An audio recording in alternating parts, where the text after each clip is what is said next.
Good morning, grade 4. I am your teacher Ginelda Blaza of Woodrose International School.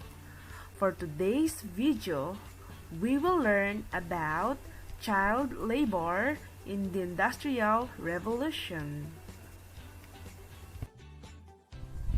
Child labor was a common feature in industrial societies, as children as young as 4 years old were often employed in the factories and mines that developed during the time. This was particularly true in Britain, where the Industrial Revolution first began in the 1700s. Before the Industrial Revolution, life in England was based on farming.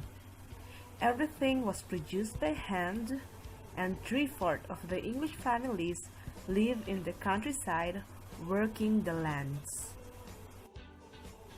With the arrival of the Industrial Revolution and all the improvement and new steam engines, there wasn't work for every unemployed farmer who had to move to towns. In towns, they just could work in factories whose owners used this to pay very low salaries to the farmer's family. The poor families used to have many children, kids that had to work because their parents' salary wasn't enough to support the entire family.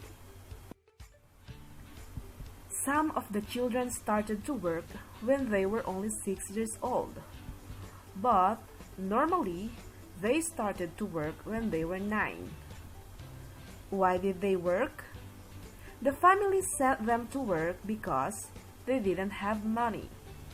The owners employed them because they were cheaper. They were small enough to fit between the machinery. The terrible hard conditions and the dust everywhere made them insane.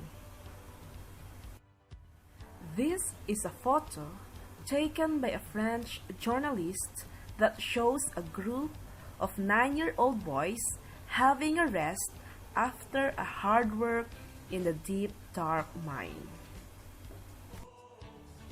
These bad conditions were the consequences of many deformities and diseases in children. Like an example, Joseph Hebergam, who, because of working among dust, he started to have problems in his lungs, and he started to have problems in his arms because he had to pull heavy baskets full of cotton.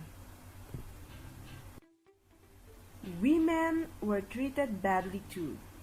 Some of them used to go to work being pregnant. Orphans, widows, and every poor person lived in workhouses. These were buildings where the housing conditions were a perfect cluster for diseases. Slowly, improvement for the poor people were made. The government started to clean up streets and control the children abuse.